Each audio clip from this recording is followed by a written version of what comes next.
নীৰৱে শ্বেত বিপ্লৱৰ সূচনা পশুপালক কাজিৰাম ছেত্ৰীৰ বিজ্ঞানসন্মতভাৱে গো পালনেৰে স্বাৱলম্বিতাৰ নিদৰ্শন নৱপ্ৰজন্মৰ বাবে হৈ পৰিছে আদৰ্শস্বৰূপ নিজৰ লগতে আন ৩ পৰিয়ালকো দিছে কৰ্মসংস্থাপন যি সময়ত কৰ্মসংস্থাপন বিচাৰি নৱপ্ৰজন্মৰ বহু যুৱক যুৱতীয়ে বহিৰাজ্যলৈ গমন কৰা পৰিলক্ষিত হৈছে তেনে সময়তে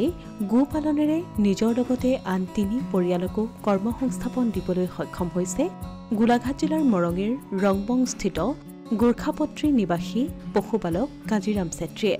উচ্চ শিক্ষাৰে শিক্ষিত ছেত্ৰীয়ে বিগত প্ৰায় ১৪ বছৰ বিজ্ঞানসন্মতভাৱে গো পালনত জড়িত হৈ আত্মসংস্থাপনৰ পথ প্ৰশস্ত কৰাৰ লগতে নীৰৱে শ্বেত বিপ্লৱৰ সূচনা কৰিছে ইতিমধ্যে তেওঁৰ এই আদৰ্শক সৰুগত কৰি তেওঁৰ পথেৰে কেইবাজনো নিবনুৱাই বাট বুলিছে উল্লেখযোগ্য যে ছেত্ৰীয়ে উচ্চ মাধ্যমিক শিক্ষান্ত পৰীক্ষাত উত্তীৰ্ণ হোৱাৰ পিছত বোকাখাত চৰকাৰী উচ্চতৰ মাধ্যমিক বিদ্যালয়ত ১৯৮৮ চনত বিজ্ঞান শাখাত নামভৰ্তি কৰে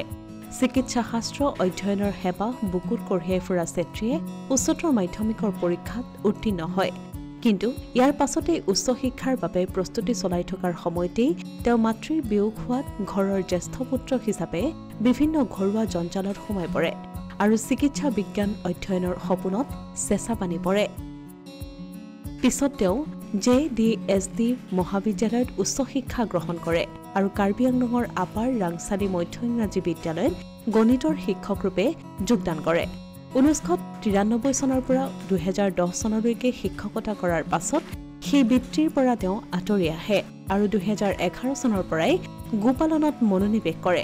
ইয়াৰ সমান্তৰালকৈ তেওঁ নিজৰ ভূমিত কঠোৰ পৰিশ্ৰমৰ মাজেৰে হাবি জংঘল কাটি চাহ বাগিচা স্থাপন কৰে পিছত ক্ৰমান্বয়ে এখন দোকান খোলাৰ লগতে কেঁচা চাহপাতৰ ব্যৱসায়ো আৰম্ভ কৰে আনহাতে ছেত্ৰীয়ে ৰাজনীতিৰ পথাৰত নামি ৰংপং পঞ্চায়তৰ ক্ৰমে দুবাৰকৈ উপসভাপতি আৰু ইয়াৰ পাছত সভাপতিৰ দৰে পদত জয়ী হৈ ২০১৩ৰ পৰা ১৮লৈ সভাপতিৰ দায়িত্ব গ্ৰহণ কৰি সফলতাৰে সম্পূৰ্ণ কৰে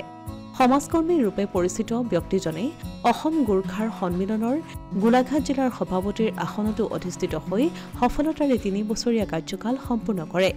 উল্লেখযোগ্য যে সম্প্ৰতি ১৫জনী ক্ষীৰতী গাই আৰু পোৱালীসহ হলেষ্টিয়ান ফিজিয়ান জাৰ্চি আৰু গিৰ প্ৰজাতিৰ সৰ্বমুঠ ৩৫জনী গাই গৰুৱে ভৰি আছে তেওঁৰ গোহালি ছেত্ৰীৰ গোহালিত দৈনিক প্ৰায় ১৫০ লিটাৰ গাখীৰ উৎপাদন হয় ইয়াৰে একাংশ হোটেলত কিছু গাখীৰ যোগান ধৰাৰ পাছত বাকী থকা গাখীৰৰ পৰা ক্ৰমে দৈ ক্ৰীম চানা মাৱাকে আদি কৰি দুগ্ধজাত খাদ্য সামগ্ৰীসমূহ প্ৰস্তুত কৰি বজাৰ দখলৰ চেষ্টা অব্যাহত ৰাখিছে ছেত্ৰীয়ে অনাগত সময়ছোৱাত ১০০০ লিটাৰ গাখীৰ উৎপাদনৰ লক্ষ্য লৈ কাম কৰি গৈছে এই ক্ষেত্ৰত অসম চৰকাৰৰ পশুপালন বিভাগ তথা নিচেই নিলগত থকা নুমলীগড় শোধনাগাৰৰ সামাজিক উন্নয়ন বিভাগে যদি তেওঁক কিছু সহযোগিতা আগবঢ়ায় তেন্তে তেওঁ আৰু অধিক উৎসাহেৰে কাম কৰাৰ বাবে প্ৰস্তুত বুলিও মন্তব্য কৰে ২০১২ চনৰ পৰাই আমি প্ৰথম গোপালনটো আৰম্ভ কৰোঁ আমি প্ৰথম অৱস্থাতো সিমান অভিজ্ঞতা নাছিলে আমি বিভিন্ন শিতানৰ পৰা বিভিন্ন হেৰিৰ পৰা দেখি পেলাই এটা গোপালনৰ এটা মনস্থ কৰিলোঁ আৰু ২০১২ চনত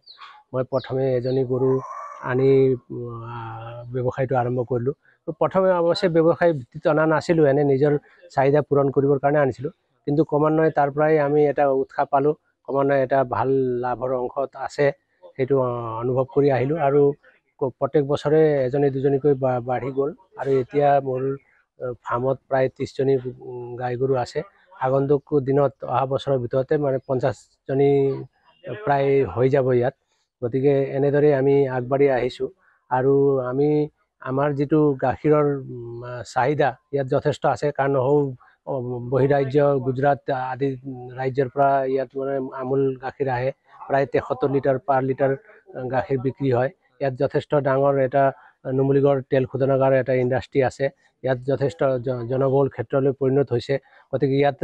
প্ৰত্যেক দিনাই মানে হাজাৰ হাজাৰ লিটাৰৰ গাখীৰৰ প্ৰয়োজন হয় অথচ আমি ইয়াত যোগান ধৰিব পৰা নাই বাহিৰৰ পৰা গাখীৰ আহে গতিকে আমি ইয়াত যদি প্ৰত্যেক নৱপ্ৰজন্মই চাকৰিৰ কাৰণে হাবাথুৰি খাই বহিৰাজ্যত নোযোৱাকৈ যদি বিভিন্ন খেতিৰ বিভিন্ন শিতানত যদি প্ৰৱেশ কৰি আমি নিজাববীয়াকৈ যদি কিবা কৰিব পাৰোঁ নিশ্চয় এই নুমলীগড় শোধনাগাৰ প্ৰতিষ্ঠা কৰাৰো এটা ফলপ্ৰসূ হ'লো বুলি আমি অনুভৱ কৰিম আৰু নৱ প্ৰজন্মই মানে ইয়াতে সংস্থাপিত হৈ অন্য ৰাজ্যলৈ নগৈ ইয়াত সংস্থাপন কৰিব পাৰিব আৰু ইয়াতে আমি ক'ব বিচাৰোঁ বিভাগীয় কৰ্তৃপক্ষ বা নুমলীগড় কৰ্তৃপক্ষ বা আমাৰ চৰকাৰী কৰ্তৃপক্ষকো আমি অনুৰোধ জনাব বিচাৰোঁ যাতে আমাৰ লিখীয়া যুৱক মানুহে বহুতে মানে বিভিন্ন শিতানত খেতি কৰাৰ মনস্থ কৰিছে অথচ কিমান আৰ্থিকভাৱে হওক বা অন্যান্য কিছু কাৰণতে হওক বা আজিকালিতো যিকোনো খেতিয়ে বিজ্ঞানসন্মতভাৱে যদি কৰা নাযায় তেন্তে ফলপ্ৰসূ হ'ব পৰা নাযায় আৰু বিভিন্ন ৰোগে আক্ৰমণ কৰে গতিকে সেইখিনি প্ৰশিক্ষণ দিয়া ব্যৱস্থা যদি কৰে আৰু লগতে আৰ্থিকভাৱেও প্ৰত্যেক খেতিয়কক যদি সহযোগ কৰে প্ৰত্যক্ষভাৱে চালি জাৰি চাই পেলাই যিসকলে কৰিছে তেওঁলোকক যদি সহযোগ কৰে তেন্তে চৰকাৰ বা চৰকাৰে যিটো উদ্দেশ্য হাতত ৰাখি কাম কৰি গৈছে তেওঁলোকৰ অধিক ৰূপত মানে ফলপ্ৰসূ ৰিজাল্ট পাব বুলি আমি বিশ্বাস কৰোঁ আৰু নৱ প্ৰজন্ময়ো ইয়াতে নিজৰ সংস্থাপিত হোৱা ব্যৱস্থাটো কৰিব বুলি আশা কৰিছোঁ। ইপিনে প্ৰতিমাহে ফাৰ্মখনৰ পৰাও প্ৰায় 2.25 লাখ টকাৰ কেৱল গাখীৰেই বিক্ৰী হয়। অতি ক্ষুদ্ৰকৈ আৰম্ভ কৰি নিষ্ঠা সহকাৰে কাম কৰি গ'লে এদিন বিশালাকায় বটবৃক্ষৰ ৰূপ যে ধাৰণ কৰিব পৰা যায় এয়া তাৰে উদাহৰণ। সম্প্ৰতি নিজা মাটি বাৰী থাকিও আত্মসংস্থাপন বিচাৰি বহিৰাজ্যলৈ ঢাপলি মেলা একাংশ যুৱক যুৱতীৰ বাবে নিশ্চিতভাৱে কাজিৰাম চেত্ৰী হৈ পৰিছে এক আদৰ্শস্বৰূপ। অসমীয়া প্ৰতিদিন ডিজিটেল সংবাদ নুমলীগড়।